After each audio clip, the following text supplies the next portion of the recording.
Hai guys, selamat berjumpa kembali di channel novel populer viral yang keren ini. Sebelum mengikuti kelanjutan kisah Dev atau Camping yang semakin seru dan mendebarkan ini, mohon bantuan kalian untuk subscribe, like, komen dan share video-video yang ada di channel ini ya. Perlu diketahui bahwa novel Perintah Kaisar Naga ini adalah termasuk kategori novel ongoing. Jadi waktu update dan jumlah bab setiap hari menyesuaikan dengan update dari autornya.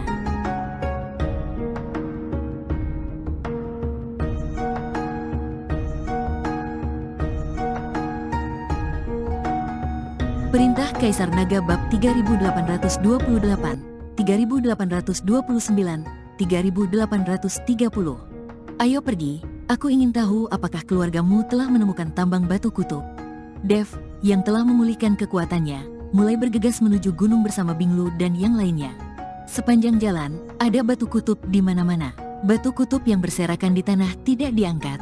Kultivator lain tidak mengetahui batu kutub, dan batu kutub tidak ada gunanya bagi mereka. Binglu dan yang lainnya bekerja keras untuk mengambilnya, tetapi ini memperlambat kecepatan perjalanan mereka. Berhentilah memungutnya. Jika kita menemukan tambang batu kutub, kamu akan memiliki batu kutub sebanyak yang kamu inginkan. Dev menghentikan Binglu dan yang lainnya mengambil batu kutub. Jika mereka menemukan batu kutub, maka mereka akan mendapatkan batu kutub sebanyak yang mereka inginkan. Jangan naik. Tiba-tiba, Dev tersentak dengan suara Raja Iblis Awan Merah di benaknya. Dev tertegun dan bertanya dengan bingung, mengapa? Saya teringat sesuatu. Seharusnya ada sebuah gua di lereng gunung yang mengarah langsung ke wilayah kekacauan. Di wilayah kekacauan, sepertinya ada sebuah sekte. Raja Iblis Awan Merah sepertinya terjebak dalam kenangan menyakitkan dan berkata perlahan, "Gua menuju ke wilayah kekacauan?" Dev tercengang. Memang benar, separuh dari puncak gunung ini terbungkus dalam wilayah kekacauan.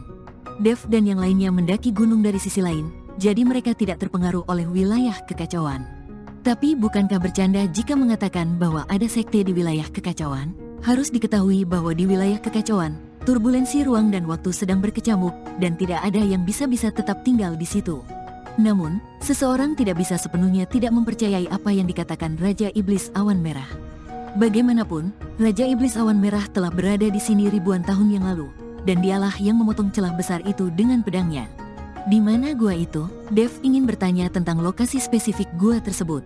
Bagaimana aku bisa tahu? Senang rasanya aku bisa mengingat hal-hal ini. Setelah Raja Iblis Awan Merah selesai berbicara, dia berhenti berbicara. Saat ini, Dev sedikit bingung, apakah dia harus mencari gua itu, atau haruskah dia melanjutkan ke puncak gunung dan mencari tambang batu kutub? Setelah berpikir sejenak, Dev memutuskan untuk mencari gua di tengah gunung.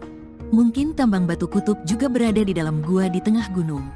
Kita tidak akan pergi ke puncak gunung lagi. Sekarang mari kita periksa apakah ada gua atau semacamnya di sekitar sini. Hal lainnya yang harus diingat adalah menjauhlah dari wilayah kekacauan itu.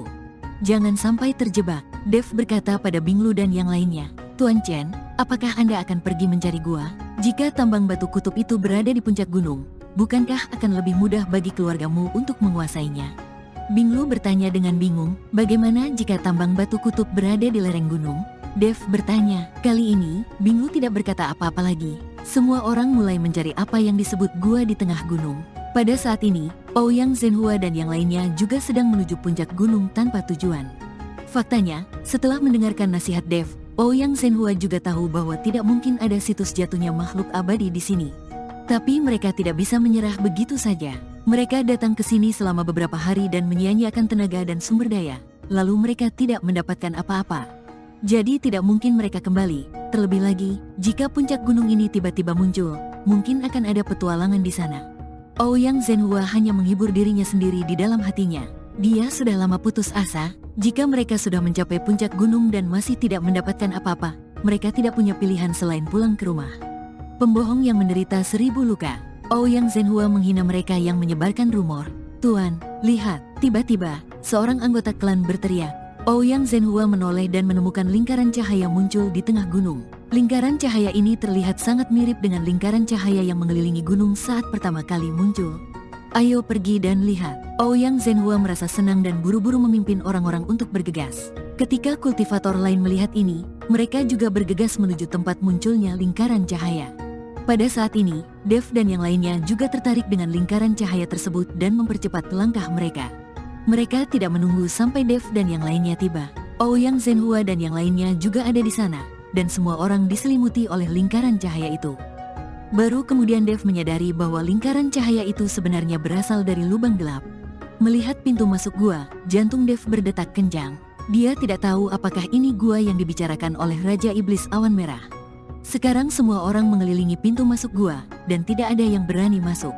Lagi pula, tidak ada yang berani mencoba gua yang tak dikenal ini. Harus diketahui bahwa orang pertama yang masuk akan menanggung semua risikonya. Orang-orang ini semua datang dan berada di sini demi harta karun. Tidak ada yang mau menjadi orang pertama yang mengambil risiko dan memimpin masuk ke dalam gua. Senior, apakah itu gua yang kamu bicarakan? Apakah ada bahaya di dalamnya? Dev bertanya pada Raja Iblis Awan Merah. Sekarang Dev tidak berani masuk dengan gegabah.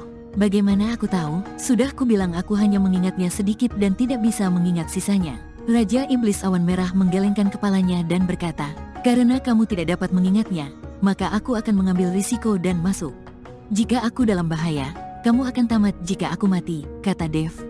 Ketika Raja Iblis Awan Merah mendengar ini, dia buru-buru berkata, jangan khawatir, aku sedang memikirkannya dengan hati-hati, mungkin aku bisa mengingatnya lagi.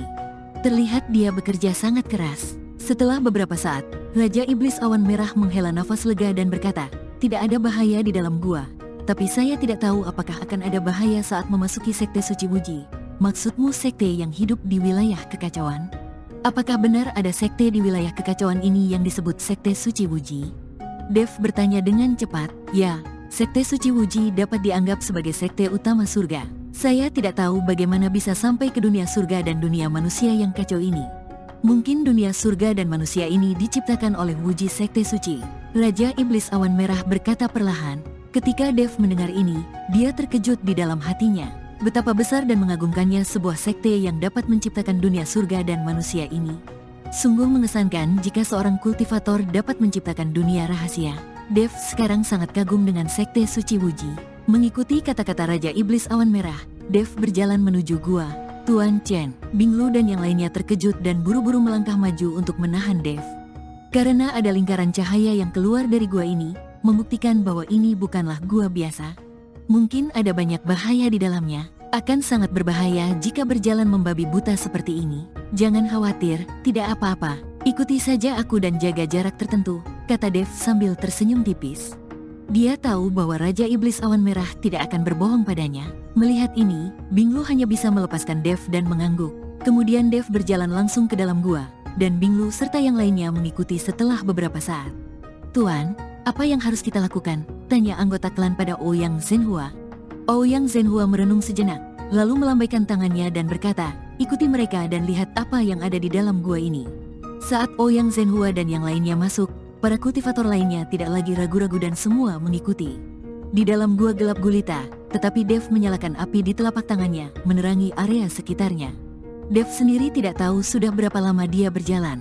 Memang tidak ada bahaya, namun saat mereka semakin dalam, ada secercah cahaya di dalam gua, sepertinya tidak jauh di depan. Pasti ada jalan keluar.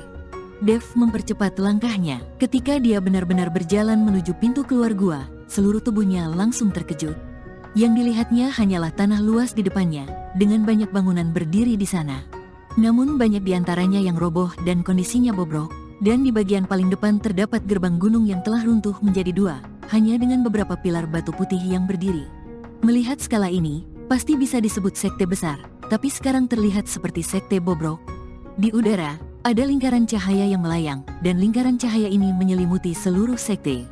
Di luar lingkaran cahaya, terjadi turbulensi di wilayah kekacauan, dan retakan dalam ruang dan waktu juga tiba-tiba muncul dan menghilang dari waktu ke waktu. Melihat segala sesuatu di depannya, Dev tahu bahwa Sekte Suci Wuji ini kedudukannya sangat mulia ketika berada di surga, tetapi sekarang telah menjadi sangat menurun dan sunyi, dan seluruh sekte telah menghilang. Seperti kata pepatah, bahkan dalam sekte yang mulia, di bawah sungai waktu yang panjang, akan selalu ada momen kemunduran, dan pada saat yang sama, sekte baru akan bangkit. Ini adalah evolusi normal di setiap zaman. Tapi bagaimana sekte surgawi sebesar itu bisa dihancurkan? Sekte Suci Wuji ini muncul di dunia surga dan manusia. Apakah dunia surga dan bumi ini diciptakan oleh Sekte Suci Wuji? Ini semua tidak diketahui. Dev ingin bertanya kepada Raja Iblis Awan Merah, tapi orang ini mungkin masih menderita amnesia dan tidak dapat mengingatnya sama sekali. Sepertinya satu-satunya cara adalah memasukinya dan menjelajah secara perlahan. Jika Dev ingin mengetahui jawaban dari semua pertanyaannya, dia hanya bisa menjelajahinya sendiri. Wow, apakah ada tanah suci sekte besar yang tersembunyi di sini? Binglu dan yang lainnya bergegas. Ketika mereka melihat sekte suci Wuji, mereka semua terkejut dengan pemandangan di depan mereka. Terutama di luar lingkaran cahaya, retakan ruang dan waktu yang kacau sangat menakutkan untuk disaksikan. Pada saat ini, sekte suci Wuji tampak terbalik di bawah penutup kaca transparan. Ini, tempat macam apa ini? Benarkah ada tempat di mana makhluk abadi jatuh di wilayah kutub ini? Lan Yingying menarik napas dan berkata, awalnya ini adalah rumor yang disebarkan oleh Istana Guanghan, tapi sekarang melihat sekte bobrok di depan mereka, sepertinya rumor ini benar. Ini lebih dari sekedar tempat di mana makhluk abadi jatuh. Dev menghela nafas dengan emosi. Sekte surgawi yang begitu besar memiliki murid yang tak terhitung jumlahnya, semuanya berada pada tingkat keabadian. Sekarang sekte tersebut telah dihancurkan, semua murid telah meninggal, ini seharusnya menjadi tempat di mana ratusan makhluk abadi jatuh. Tuan Chen, tahukah Anda bahwa gua ini mengarah ke sini? Binglu bertanya dengan rasa ingin tahu. Bagaimanapun juga, Dev tiba-tiba meminta mereka untuk berhenti mendaki gunung dan mencari gua di tengah gunung.